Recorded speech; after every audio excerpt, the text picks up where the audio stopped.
Hello, everyone, and welcome to our Corporate Social Advocacy webinar with Shelley Wigley and Reace Smith. My name is Paul Cotter, and I'm the Director of Product Marketing for Higher Education here at 𝐒𝐭𝐮𝐤𝐞, and I'm thrilled to be here with you today. As we begin, I want to encourage you to use the chat feature. You'll find it on the right-hand side of your screen. This is where you can submit any questions that you have for Shelley, Reace, or for us at 𝐒𝐭𝐮𝐤𝐞.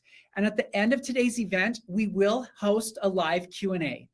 And this goes without saying, but please be respectful and polite when you're commenting. We want this event to be enjoyable for everyone. Additionally, we'd love to have you involved in today's discussion.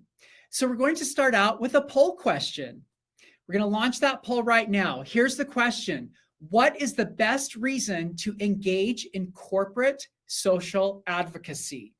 So you've got a couple options here: to drive change on social issues, increase profits, get media coverage, make our employees happy, or if there's another reason that you have, go ahead and enter it in the chat.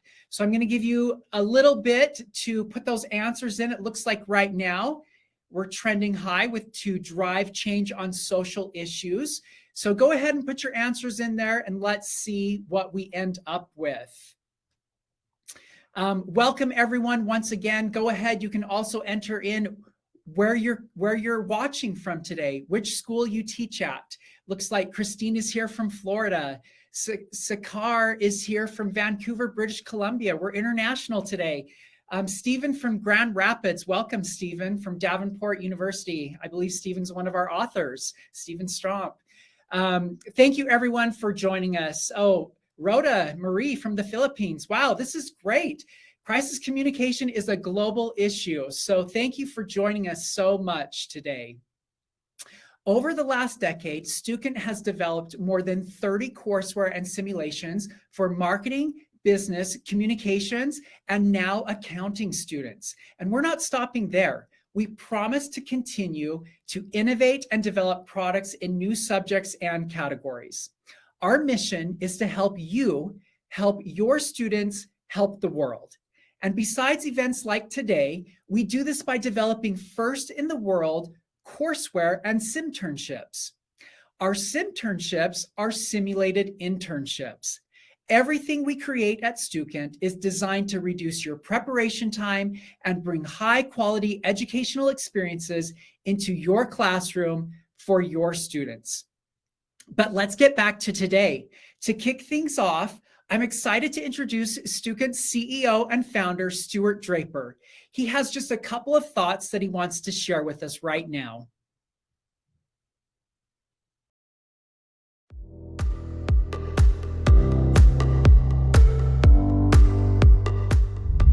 Hi everyone. At 𝐒𝐭𝐮𝐤𝐞, we're on a mission to help educators help students help the world. We create up-to-date, turnkey materials that save you time and make your job as an educator a little easier, and your students' jobs a lot more engaging. Our first-in-the-world simternships, or simulated internships, give your students real-world practice with the concepts that you're teaching them. These powerful simulations work hand-in-hand with our courseware. 𝐒𝐭𝐮𝐤𝐞 courseware gives you great resources like detailed lesson plans and auto-graded chapter quizzes, while your students get an accessible, engaging digital text. But you know what? While these materials are ready to be released, our work on them is never really done. 𝐒𝐭𝐮𝐤𝐞's slogan is "Stay Current." We update our courseware and simternships annually to keep them current with what's happening in your industry. If there's something you think we can improve, let us know. Consider us your custom simulation and courseware provider. If we don't make it just the way you need it, we'll keep working on it to make it better. We're dedicated to bringing you the best simulations and courseware in the industry, and we're not going anywhere. Over the last decade, we've experienced explosive growth, and we now offer more than 40 simternships and courseware bundles across 4 different categories: marketing, business, communications, and accounting. To date, we've helped nearly 1 million students at schools all over the world, and we can't wait to help you and your students next. Today, we're going to explore some great topics, ideas, tools, and strategies that can help enrich your curriculum, enhance learning, and keep you current with your industry. Throughout the event, feel free to chat in any questions you may have. The 𝐒𝐭𝐮 team will be standing by to help you. And if you enjoy today's event, you can visit 𝐒𝐭𝐮.com to get connected and see a schedule of our upcoming launches, fireside chats, presentations, and more. Each month, we host events just like this one, and we're building some great online communities for professors in the marketing, business, communications, and accounting spaces. We want to give you a place to meet new colleagues, collaborate on ideas, and share your professional insights and brilliance. So, thank you for joining us today. I hope today's event helps you, help your students, help the world. Enjoy the show.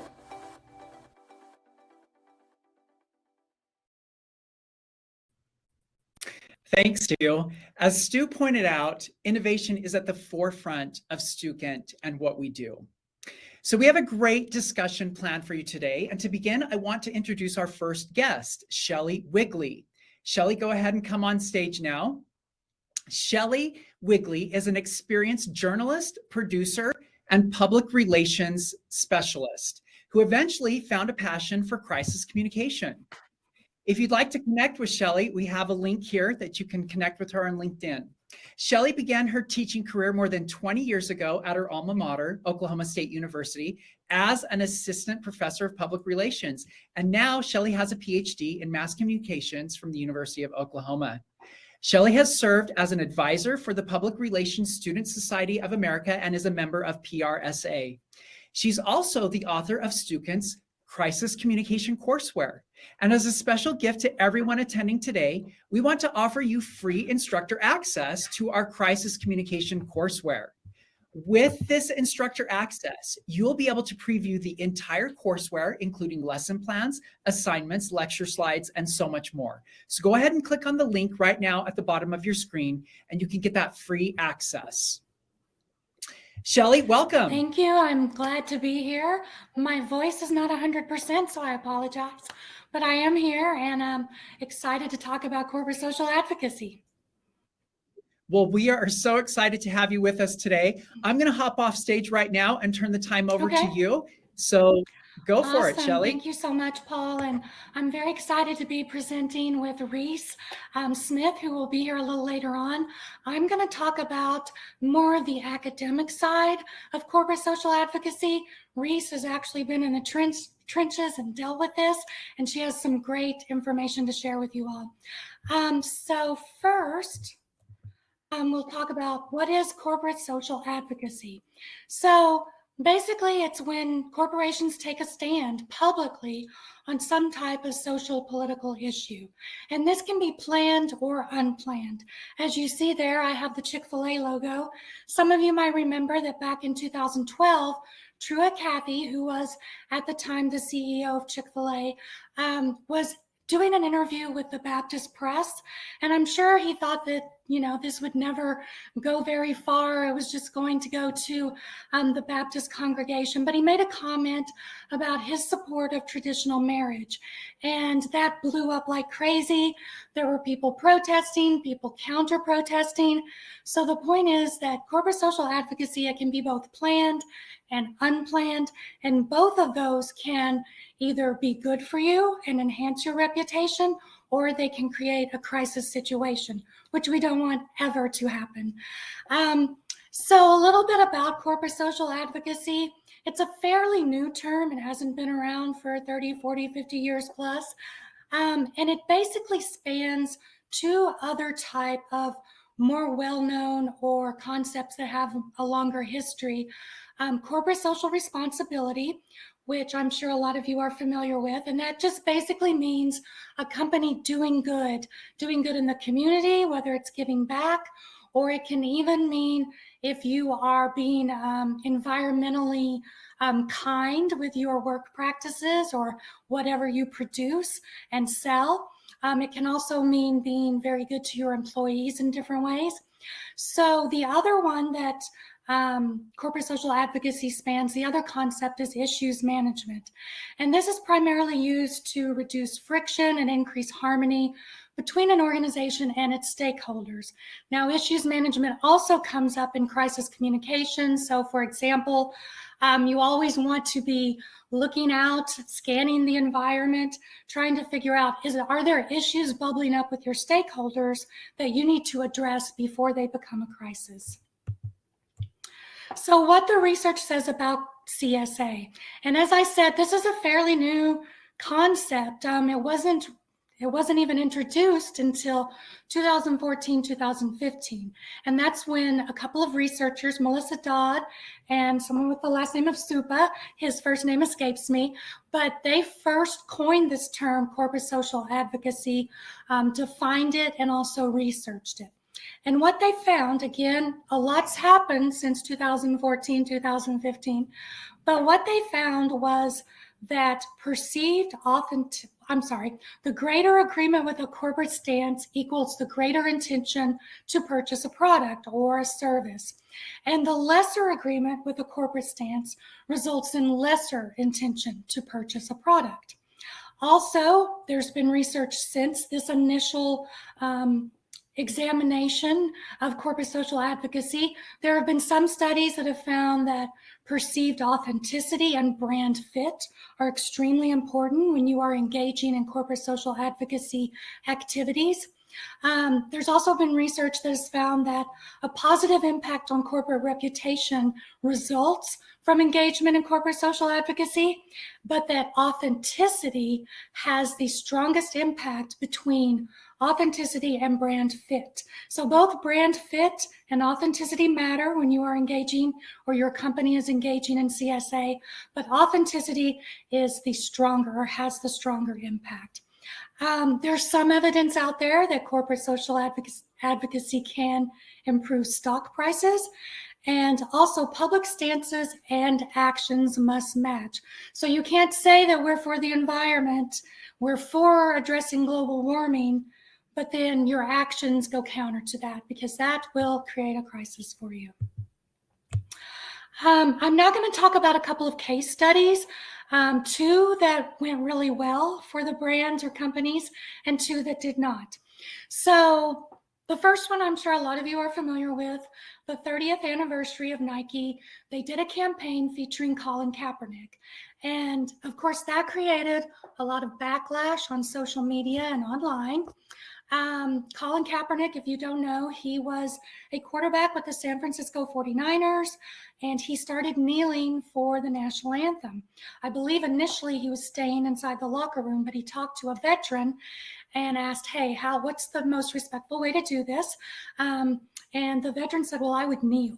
And so that's what he started doing. The reason was he was protesting the treatment of Black, brown people by police. So it was against police brutality, not against America or the United States. But of course, this created great backlash when Nike decided to make him the center of their 30th anniversary campaign. Following this, Nike saw a 10% increase in income immediately following the release of the campaign in the days and weeks after.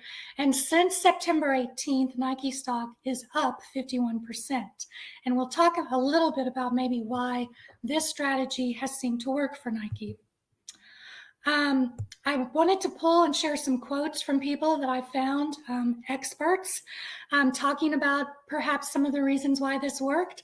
You have this quote here. I pulled this from an ABC News article, and it's from Jerry Davis, who was a business school professor at University of Michigan. He says, quote, "It turns out Democrats buy a lot more sneakers than Republicans. The demo that is willing to spend $200 on Nike sneakers is not the demo that's going to boycott Nike because of Kaepernick." So next, let's talk about Ben & Jerry's. Ben & Jerry's, since their founding, they have been very involved in active causes, advocating for very liberal, what most would consider liberal causes. They are especially on the forefront of the environment. So they have a very long history of supporting gay marriage, gay rights, the environment. So when the George Floyd incident happened in 2020, May of 2020, in June, Ben & Jerry's came out and they released a passionate 700-word statement detailing their plan for dismantling white supremacy. Now, these are two older white guys from Vermont who make ice cream. So what do they have to do with Black Lives Matter? But they took a stand on that, and it was well received. In the 2 months that followed, their sales of ice cream surged ahead of their ice cream competitors. So here's another quote I pulled that I thought just nailed it. Ben & Jerry's could uniquely do this because from day one, they were a people-focused brand. They didn't put that statement out there to make money. They did it because it was authentic and the consumers recognized that. And that's from Nicholas McCoy, who is co-founder and managing director of Whipstitch Capital. So also from Bloomberg News, there was a story on this, and it says other companies tried to align themselves with Black Lives Matter protest and they failed. The Vermont Creamery kept doing what it's always done. And so therefore, people maybe didn't see it as authentic that these other companies who had never said anything, been involved in any type of activism, were jumping on this bandwagon, and it was seen as inauthentic and insincere. Okay, now let's talk about a very recent situation with Bud Light. This has blown up within the last couple of weeks.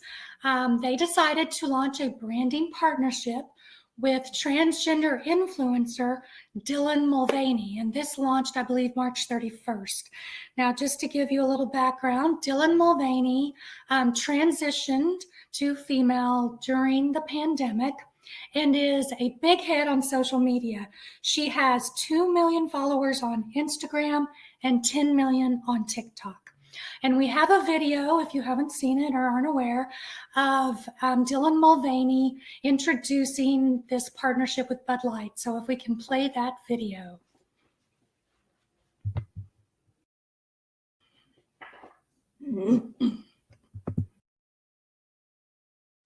There's no sound. I can't hear it.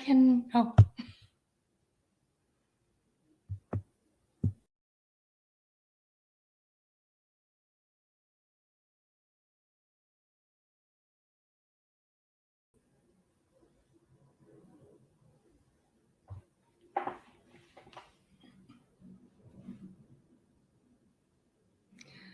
There's still no sound. I don't know if we can fix that or if we want to move on.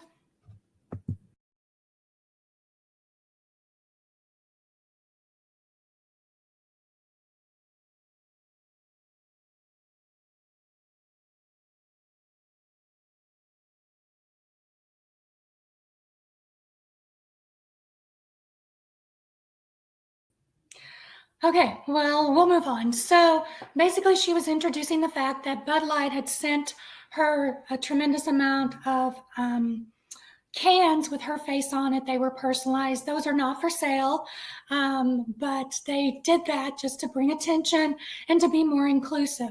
I also have another video, which we're not going to play since we can't get the sound fixed, but you can find it if you Google it. There is the woman who started this campaign did an interview, I believe, with Fox News, and gave some background as to why they decided to do this, why they decided to partner with a transgender influencer.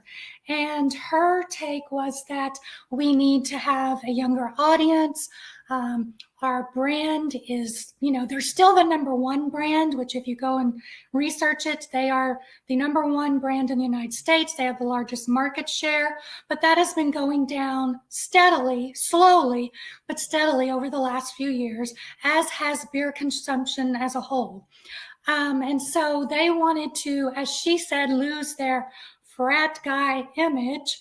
And this was how they decided to do it. So as you can see, there was a strong backlash. You had Kid Rock, who was taking a gun and shooting cases of Bud Light. Travis Tritt, a country music singer, decided that he wasn't going to have Bud Light at any of his shows or concerts anymore. I know that John Rich of Big and Rich, another country music, it's a duo. He said that he would stop carrying Bud Light at his bar that he owns because it wasn't selling. So there has been a lot of backlash. I saw earlier this morning that there was one commentator that said that this may have legs. Unlike a lot of boycotts and things, it looks like this boycott may have some legs. So we'll discuss that a little while later.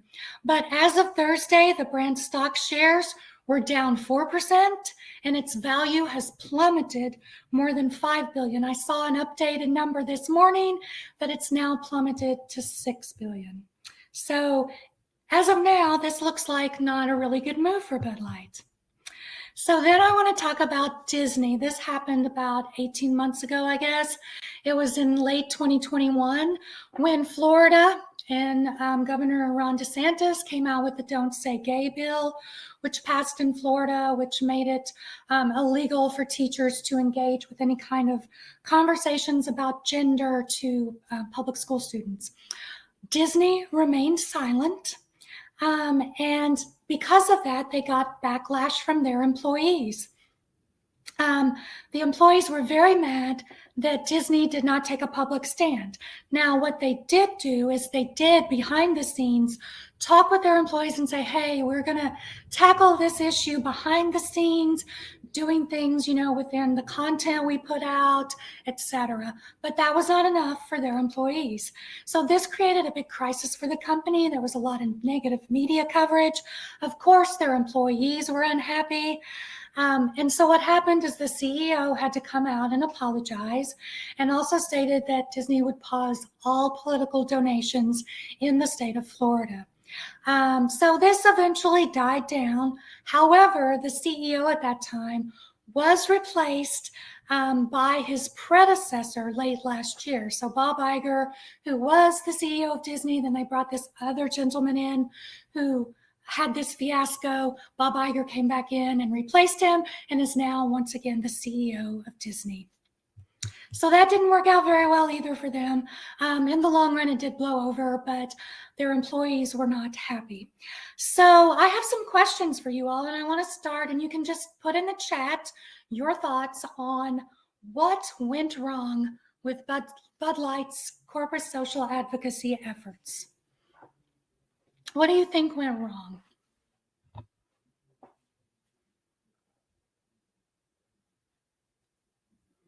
And again, if you just want to put in the chat ideas, think why maybe they didn't understand their core consumer. Thank you, Dawn. Exactly. Now, I've heard grumblings and seen things that, they did their research. Well, maybe they did their research with the wrong type of people. Maybe they did research with people who are more liberal and trying to say, hey, would you drink Bud Light, or would this make you drink Bud Light? But what about their core consumers? Did they talk to them? I really don't think they did personally. The stance didn't align with the brand. Thank you, Deborah. Exactly. So Bud Light does not have this history of, being a part of progressive social issues and taking a stance like this. Exactly. So don't understand, not everyone buys into the woke mantra. Exactly. And it reminds me of Gillette's The Best a Man Can Be campaign. Yes, that is a great example too. And being authentic. Yes, yes. So I would like to know, what do you all think they should do now? Now that that's out there, their social media has gone quiet.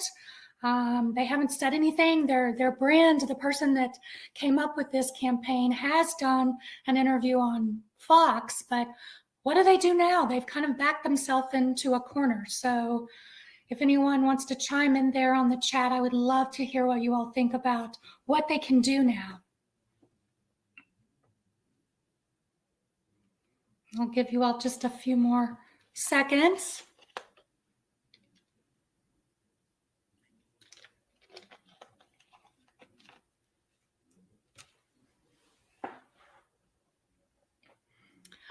So maybe they should hold their ground. I was going to say, no one's saying anything. Maybe they should do nothing at this point. I believe this will eventually die down. I do believe that they will lose some consumers. But yeah, if they flip-flop now, that's not going to make anyone happy.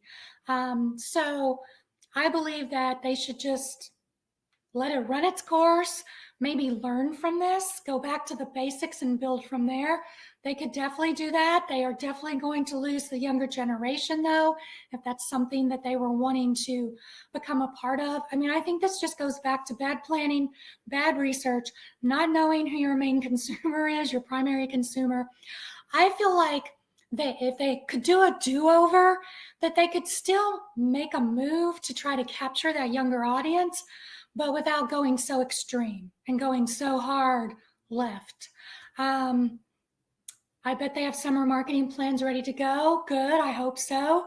I hope it goes away. I think that, that might be the best for now, but we'll see how this plays out. But it's impacted their stock and their consumers, and I really don't think they understood. If they're okay with standing their ground and getting a whole new demographic while they lose their old demographic, or most of them, then hey, go for it. But that's something that they're going to have to be willing to deal with. I did see also this morning, I believe Joe Rogan, who's a podcaster, as well as Howard Stern, both of them apparently were making fun of people who were boycotting Bud Light. And I think that's good for the brand, because they're basically saying, look here, I'm going to drink the beer. I'm manly. It doesn't matter. Okay, so then what went wrong with Disney and their decision to remain silent on LGBTQ issues? Why did this wind up being a crisis for Disney? And again, I'll give you all a few seconds.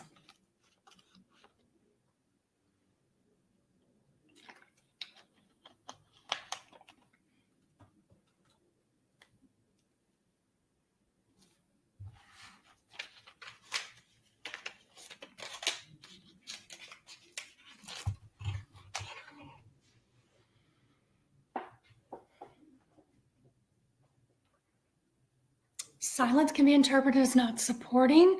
Exactly. What about Disney's demographic? What about the people that work for Disney are probably mostly people that I know, fun, younger. Disney's employees live in Florida. Exactly. And not taking a stance implied approval of the bill. Exactly. So it goes back. Exactly. Thank you, Reese. It goes back to not knowing your audience, your stakeholders.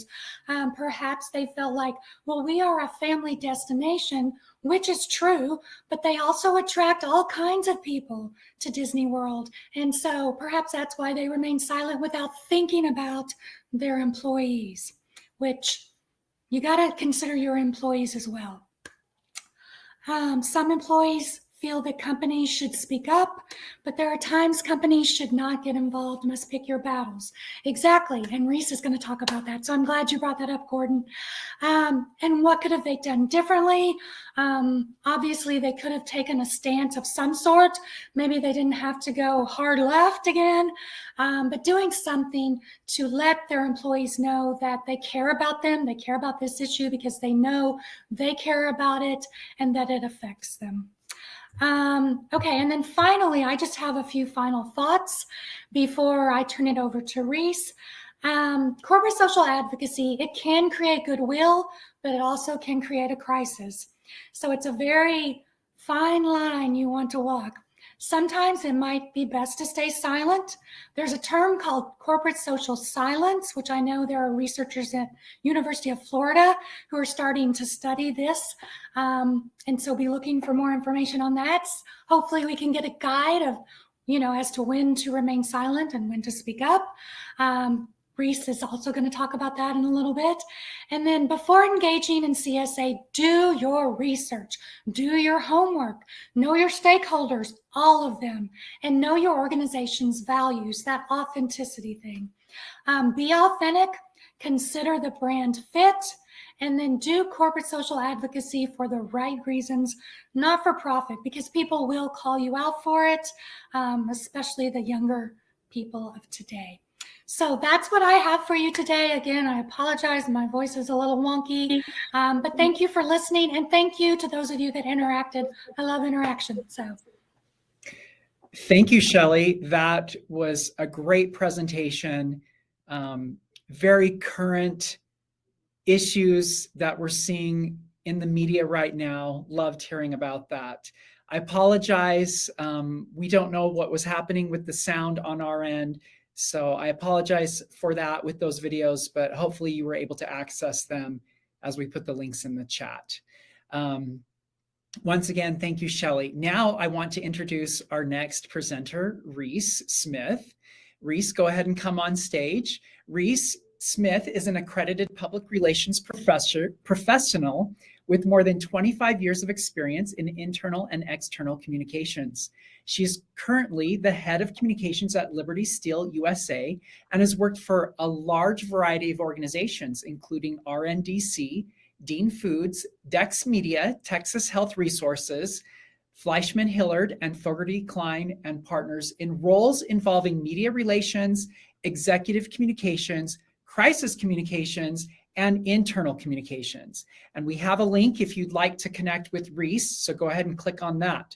Reace, I'm going to turn the time over to you right now. I want to welcome you. I'm going to hop off stage and let you go for it. All right, thank you very much. First, I want to make sure that you can hear me. So if I could get a yes or a thumbs up in the chat to make sure that that's working, that would be great. All right, thank you guys. So I want to talk to you about a social discourse framework that we presented to my previous company. One of the things that we were talking about was that there were a lot of social issues out there. People were really trying hard to figure out what is the time to comment and what is the time not to comment. And so in talking with a lot of my colleagues and talking with people in my company, we decided that we needed to come up with a formal structure by which to address these issues. The reality is, in the midst of a crisis, we all know that the adrenaline is high, people want to respond, people want to argue, people want to say something. And sometimes we need some sort of framework that helps us step back and say, hey, is this really what we want to do? And how do we go about doing it? So I apologize that I don't have a lot of pictures. Shelley's done a much better job of making this a visual presentation. Mine is going to be a lot of words, but I want to show you the process by which my former company was looking at this. And this is a framework that has worked well with others as well. So as we mentioned earlier, a lot of people feel that companies need to be talking about societal issues. CEOs must lead on societal issues, and 80% of employees say that 86% of employees say that that needs to be the case. But the problem is, how do you know whether or not your company should take a stance?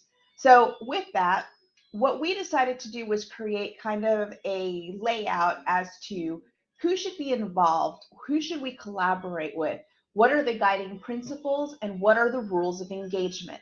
So for example, we started talking about when we're making this decision, human resources, our CSR inclusion and diversity, and our communications team needs to engage and talk about whether or not this particular issue is one that we want to address. Collaborating partners then, once we decided that, would include the leadership of the company, legal if needed, board members for private or public company, any impacted demographics, government affairs, and our association that we worked with. As a company, we had some guiding principles, and with our core values, we wanted to ensure that as family, we're representing our company's associates. Accountability, that we have the courage to be held accountable to what we say.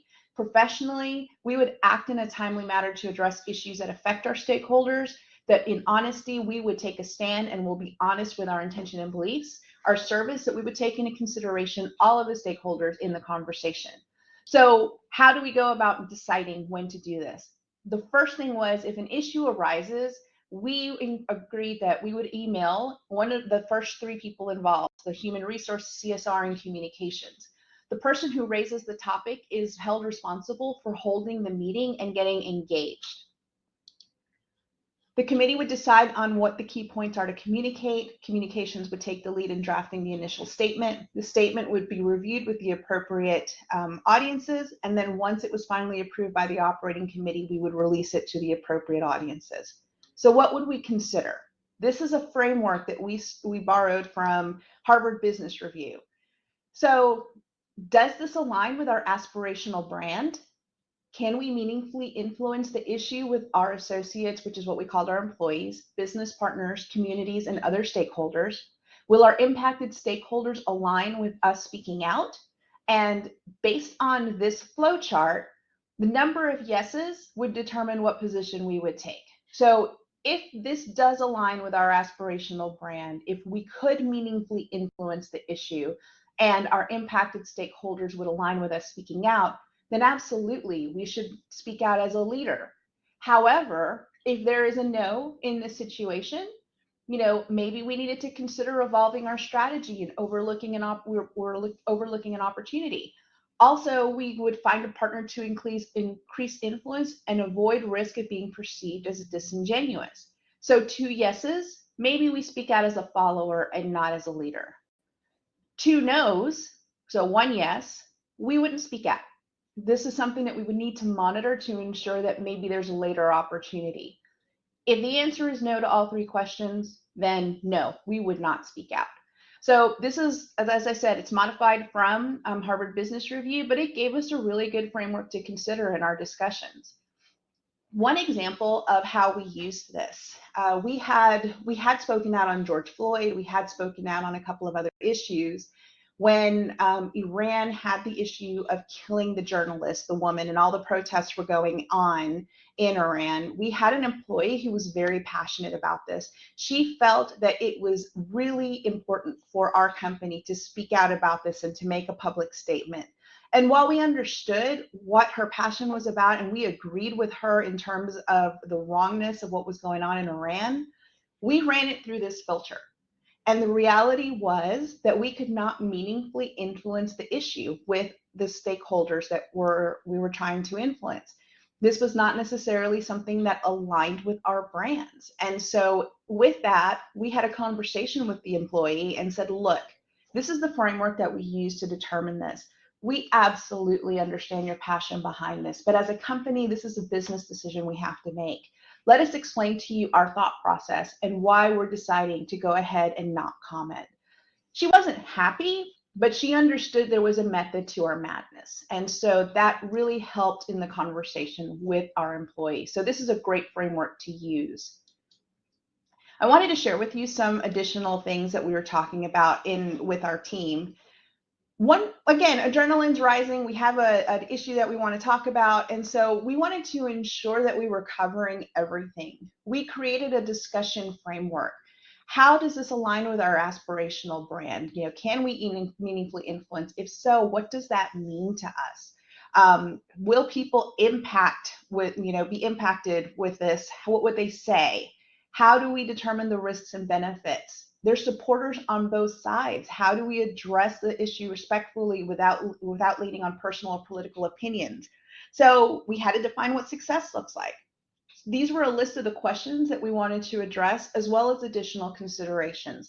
We felt that by having this conversation, this would allow us to ensure that we were looking at all sides of the issue, both the sides that have negative impact as well as positive impact, and give us the confidence to go to our leadership with the recommendation that we wanted to make. Here, which you will get this list later, this are the list of all the different resources that we use to help create our framework, help create our discussion questions. So I find that that might be useful to you. So with that, I'd love to open this up to questions for me and Shelley and just give you guys a chance to talk to us about it.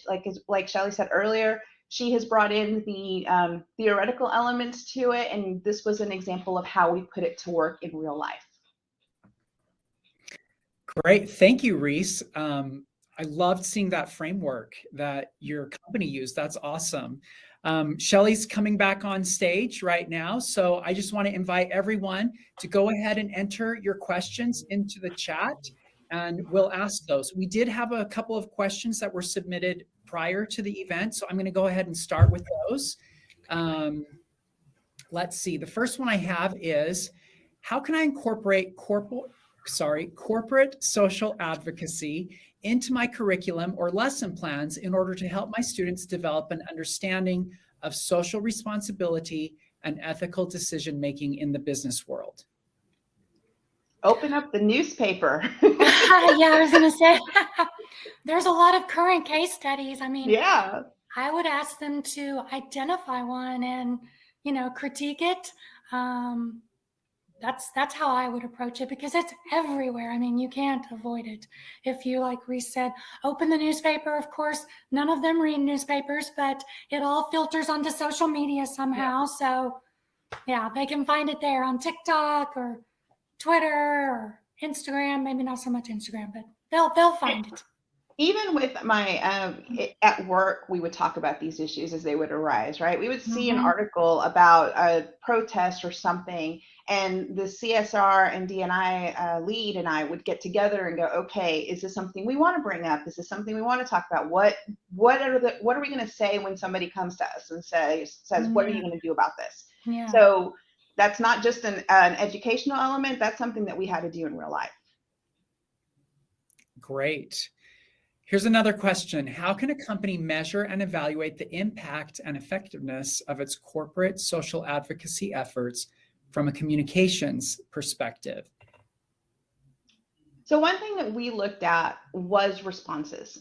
We would track how we were doing on social media, measure positive versus negative comments, that sort of thing. But at the end of the day, we really had specific core audiences in mind that we were more comfortable following and engaging with and ensuring that they were aligned with us. Because at the end of the day, you're going to get the people who hate you. You're going to get the people who love you. You have to identify which ones do you care about. And if the group that you care about the most is leaning negative, there's an opportunity there for you to have a conversation. But if the group that you care about is agreeing with you and saying, yes, this is exactly what we're hoping for, track that as well to make sure that you understand what your stakeholders are saying. Shelley, that's excellent insight. I will add too, I don't think social media is the place to go. You know, the squeaky wheel gets the grease. And I'll point back to Nike, all of that, when they partnered with Colin Kaepernick, people were like, oh my gosh, Nike's going downhill. Nike's going to lose revenue. All these people on Twitter burning their shoes. But I guarantee you, and I said this back then, the people that were burning their shoes on Twitter had one pair of Nikes. Yep. The people who weren't burning their shoes had dozens, if not hundreds, of pairs of Nikes. Yep. So exactly what Reace said. So yeah. Know your stakeholders and the ones that are important to you and how they feel. And let's say with Bud Light, maybe they're going to completely change and, maybe they don't care about who has drank their product for years and years and years. Maybe they want to go to a whole new demographic. I don't know, but I guess we'll find out. Yeah, and one of the questions that we had in our, our framework discussion was a little bit about if somebody turned this on us, that is an advocate of ours, and they came back and said, what does this mean? Are we still willing to stand by it? And if the answer is yes, then this is a true, authentic engagement. If the answer is we're going to change our mind because Kid Rock decided to throw a few beer cans, then it's not authentic. And that is a very important key for people who are doing this. Yeah. Very true. Great. Thank you. I love how passionate you guys are about this. This is great to watch you. Okay, here's another question. This one is from John. What about managing the unique local aspects of a much larger problem? The larger solution might not work equally everywhere. Local can be different, can be a different reality. How do you handle this? Well, just like I was talking about with our colleague who was Iranian, right? It wanted us to comment on a global issue and was very passionate about us doing it. We had to come talk to her individually. We had to engage with her and tell her what our issue, where our concerns were, what we were doing, why we were doing it, that sort of thing. At the end of the day, you have to consider your local aspect. your local aspects. Because the fact is, your local audience is the one that you're going to see day to day, and then your global audience is the one that's going to be, complaining a little louder, or throwing the rocks at you. You've got to be willing to engage with your audiences. It is not a statement that goes out and you pray that it's going to be okay once you send it out. These are conversations and phone calls and emails and follow-ups that have to be made by different leaders. When you create your plan as to how you're going to execute on this, one of the things that you've got to ask is, who is going to make the phone calls? Who is going to address this audience? How are we going to get in front of this ARG, Associate Resource Group, Employee Resource Group, and talk to them about where we're coming from? Who is going to do the roadshow? Roadshows are vital to this. Shelley, thoughts? Yeah, no, I agree. And I mean, it is a sticky situation these days because there's so many laws and things that are locally different from maybe national. I mean, it's difficult to maneuver through that. But I agree with Reace that, local is important.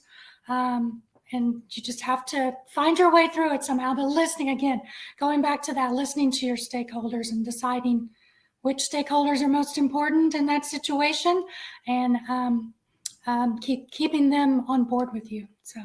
Mm-hmm. Great. Here's another question. What's the best framework for addressing corporate social advocacy if you could simplify it in 5 steps? Ooh. Tough one. I'll say research first, knowing your stakeholders, how they feel, the people that are most important to you. And I'll add timely to that, timely research. Do it quick. Okay. Don't take too long, because you can't wait 5 weeks for responses to get back to you. You've got to do this pretty darn quick. 5 steps. I don't know. I would say knowing who you are as a company or a brand, what you stand for. That needs to come early on so that Ask you know if yourself- it's a fit. Ask yourself if you're willing to take the bullets. That's Because good the bullets include, less revenue, fewer sales, lots of, arrows being thrown at you from different elements. Is your CEO, if he gets that email from somebody, what are you okay with it? Yeah. I'd say that would be a second or third one.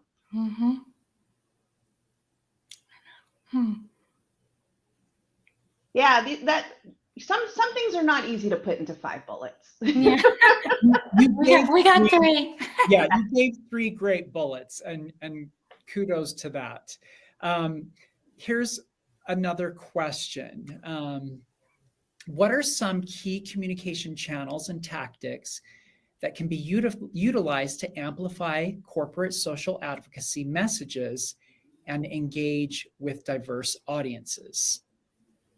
Can you repeat the question? Sorry. Yeah, sorry, it's a long one. What are some key communication channels and tactics that can be used to amplify corporate social advocacy messages and engage with diverse audiences? So I guess it's kind of 2 parts. It's what are the appropriate channels, and then maybe how to engage. I think that's going to depend on where the people are that you're trying to reach. So it goes back to that research, knowing your stakeholders. Where are they at? What channels do they use to get their information and consume media and so forth? Well, for example, one of the questions that we had to ask ourselves is this the type of issue where our CEO needs to get in front of his iPhone and do a video that goes to all employees, or is this an email that goes out? Where is the level of passion?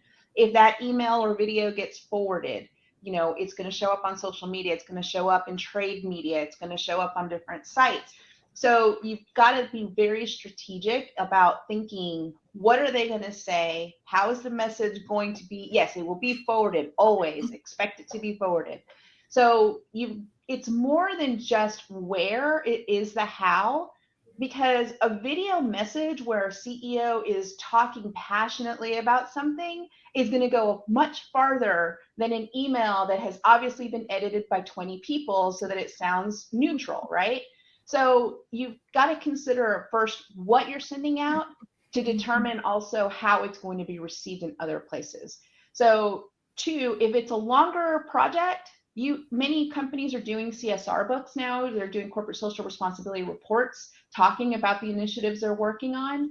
That's another avenue where you can create something that's for the website or an actual real booklet that talks about why you chose to address this issue and why it was important to the business. So it can have longer legs if you're strategic about it, but if you want it to have shorter legs, you can do that as well. That's good. Yeah. Great. Well, I've got one more question here, and then we'll wrap it up. Gordon made a comment about refreshing your brand as your target audience and customers age out. So how do you recommend that a brand goes about, adapting to a newer generation while staying consistent with their brand core values? I would say, I understand what Bud Light's trying to do, but again, I think it just was shocking how extreme they went, maybe doing it in increments, or obviously you have to change. Obviously you want to bring in younger people. But I would say perhaps just maybe not going so bold. But if you do go bold, you need to own it. Like Reace said, you got to be willing to take those bullets and stand by it. If that's what you decide to do, if you're like, we are doing away with the frat boy image and all of that. But yes, I saw someone in the chat, smaller steps. That's how I would have approached it. But yeah, it can be done, but I would advise smaller steps, unless it's something that's, well, I'll just stop with that. I think you also have to realistically analyze whether your product is right for that audience, right? Yeah, so that's true. Is Bud Light really what these folks want to drink? Exactly. And if it's not, why aren't they drinking it? I think it has less to do with the frat boy image than it does that they may not like the flavor. And if that's the case, what else are you doing to address that audience?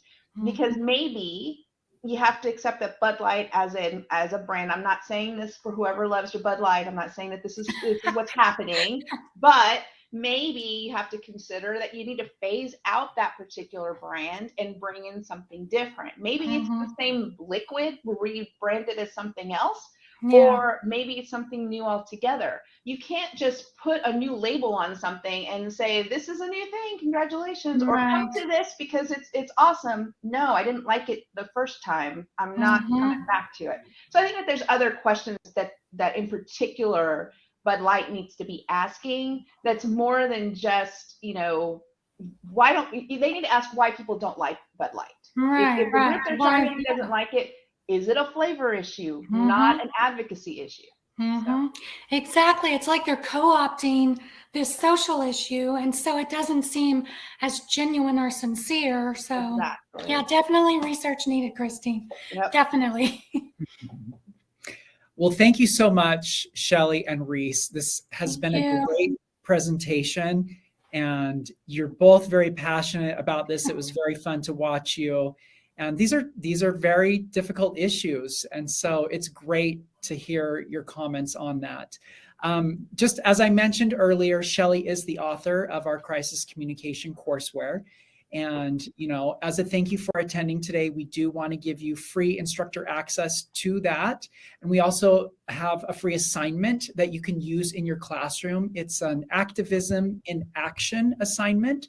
So a link just popped up, and you can use that link to download the assignment for free and get the access to the courseware for free.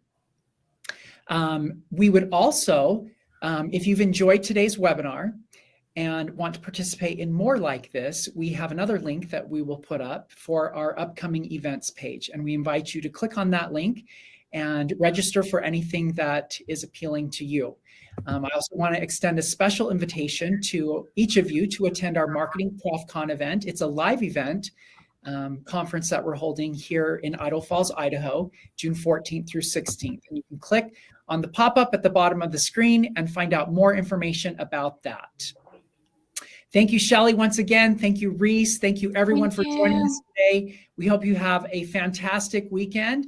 And everyone, remember to stay current with 𝐒𝐭𝐮𝐤𝐞𝐧𝐭. Bye. Thank you. Thank you. Bye.